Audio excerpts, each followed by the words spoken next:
तो गरुड़ जी ने काकभूषुंडी को समझाया है कि ऐ गरुड़, काकभूषुंडी जी गरुड़ को बोल रहे हैं कि हे गरुड़ जी, आप मेरे गुरु हो और गुरु की महिमा जानना बहुत मुश्किल है।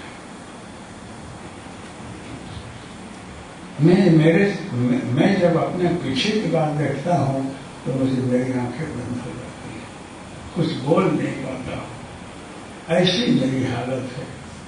हे महाराज, मैं आपके अंदर गुरु तत्व देख रहा हूँ, आपके अंदर मैं राम लक्ष्मण जानकी को देख रहा हूँ, मेरे इष्ट देव आपके अंदर है।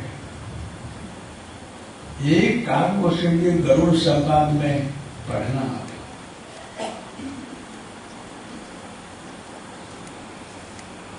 पुनि पुनि काका चरण से रुनावा, आजान राम सम प्रेम बढ़ावा।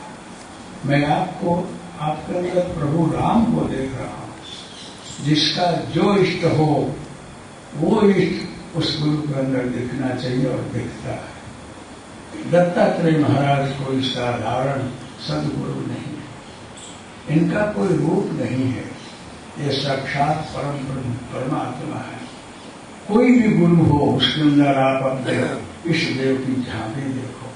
मैं ये नहीं मानता हूं कि दत्तात्रेय महाराज को ही गुरु मान लो। आपको जो भी गुरु हो उस गुरु के चरण में प्रेम भाव रखो, उसी को मानो, उसके अंदर सदगुरु तत्व देखो। सदगुरु तत्व जो है उसका कोई आकार नहीं होता है, वो व्यापक तत्व है। तो काकभूषुंडी जी के अंदर गरुड़ जी राम जी का दर्शन कर रहे हैं, बारंबार नमस्कार कर रहे हैं, चरण बंदगी कर रहे हैं कि ऐ गरुड़ जी, आपके चरण कमल में मुझे राम दिख रहे हैं। गुरु कृपा सिवाय किसी की मुक्ति नहीं होती है, किसी का आत्मज्ञान नहीं होता है, आत्म साक्षात्कार नहीं होता है, परम पद भी नहीं मिलता है। हिमान ले जाने वाला कोई चाहिए। तो ऐसे गुरु जो हैं दत्तात्रेय महाराज, ये सर्वसमर्थ गुरु पर। अगर आपको कोई गुरु न हो तो दत्तात्रेय महाराज को गुरु मान लो, ये आपकी नैया पार करेगा। अगर आपने किसी को गुरु बनाया हो तो उसके चरण में भाव रखना, श्रद्धा विश्वास रखना और उसके आदेश का पालन करना। अगर गुरु के अंदर आपको दोष दिखता हो, कुछ खामियां दिखती हो, तो मत देखना, तुम गुरु तत्व को देखना। गुरु तत्व परमात्मा का स्वरूप है। तो आप काल नहीं हो, कौवे नहीं हो, आप परमात्मा हो। बाद में प्रश्न पूछा है कि आप इस काक शरीर को क्यों स्वीकारे, तो बोले हैं कि इसी स्वरूप से मुझे राम जी मिले, इसलिए स्वरूप मुझे बहुत प्रिय है। ऐ गरुड़,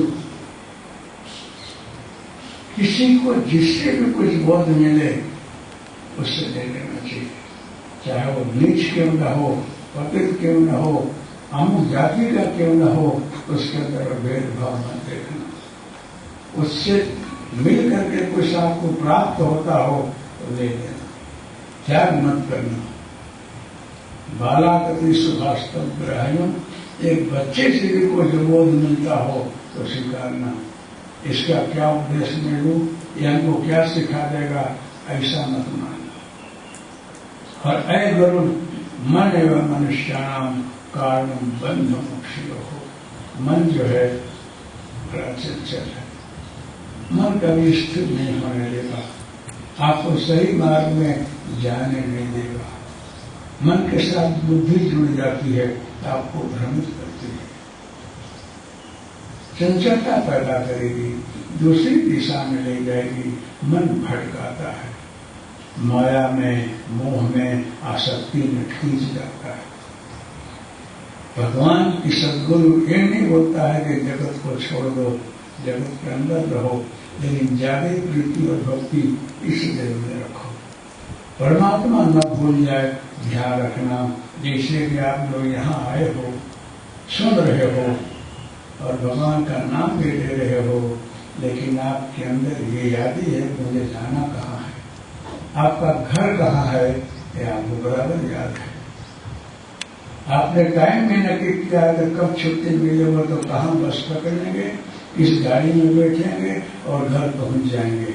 आप घर नहीं भूलते हो, अपना कुटुंब परिवार नहीं भूलते हो, याद ही है।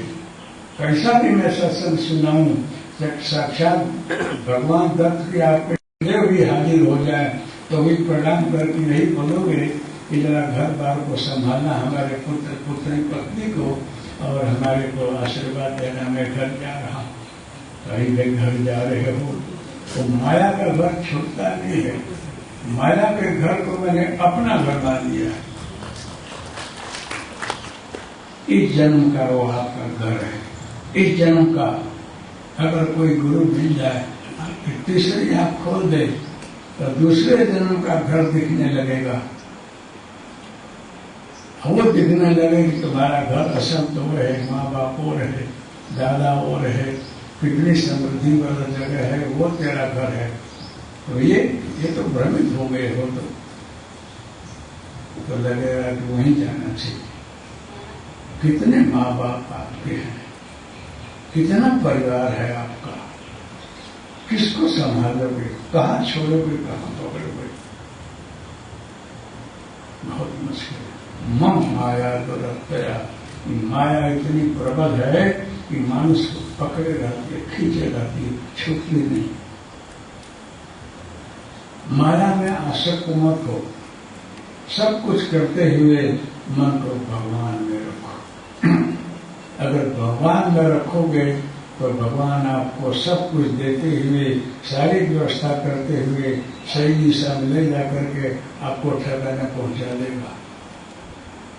लेकिन आप भ्रमित हो गए हो, आपको ख्याल नहीं है कि आपका सही घर क्या है। सही घर तो परमात्मा जहाँ रहता है ना, वहां से छूटे पड़े हो। वो आपका सही घर है, वहां पहुंच नहीं पाते हो और अलग अलग स्टेशन में रुक रुक करके और अपना घर मान लिए हो, भटक रहे हो। तुमको सच्ची दिशा खबर नहीं है। काव्य गरुड़ संवाद में ही बातें आती हैं, हमें संक्षेप में सब आपको बता रहा। गरुड़ जी बारम्बार काव्य और गरुड़ संवाद में काव्य समझा रहे हैं कि गरुड़ तुम भ्रमित हो गए हो, भटक गए हो, तुमको सच्चा ज्ञान नहीं है, ईश्वर की गहराई का ख्याल नहीं है, इसीलिए भटक रहे हो, भ्रमित हो रहे। तुझे समझाना अभी बहुत मुश्किल है, लेकिन मैं जो पर्चा दे रहा हूँ, थोड़ी अनुभूति करा रहा हूँ, उसी तरह भ्रम दूर होगा। तो काव्य जी गरुड़ जी को बोध दे करके बारम्बार ध्यान में ले जा रहे हैं और उनको सारी बात को बता रहे हैं। मैं ध्यान कराता हूँ, लेकिन आप लोगों के पीछे और 2 जनों के पीछे का बात नहीं दिखाते हैं। पहले 1-2 लोगों को बताया रहा। कुछ ऐसे आदमी मेरे पास आए हैं कि पीछे के 2-3 जनों के उनको बता दिया तो बेचारे परेशान हो गए। तो भाई है पीछे के जन्म में वैश्य रहे और उस तीसरे जन्म में मोची रहे, जूता सिलते रहे, इस जन्म में ब्राह्मण है। अभी बोले कि 2 जनों तेरे को और बता रहा हूँ, तो लोगों ने उठा दिया। तो बोलता है कि मुझे समझ में नहीं रहा है कि ब्राह्मण हूँ कि वैश्य हूँ कि मोची हूँ। मुझे बड़ा उलझन है कि सही मैं क्या हूँ। वो भ्रमित है, लेकिन समझा के ध्यान में बैठो और धीरे धीरे तो जब ज्ञान होगा कि सही एक शुद्ध बुद्ध आत्मा हो। अगर आपको पीछे के जन्म में ये मेरी पत्नी रही, ये मेरा पुत्र रहा, ये मेरा भाई रहा, खबर पड़ जाए कितनी मुश्किल। अगर करोड़पति हो तो लगेगा कि मेरा पिता रहा, मेरा भाई रहा, अभी मेरी मदद नहीं कर रहा, परेशान हो जाओ।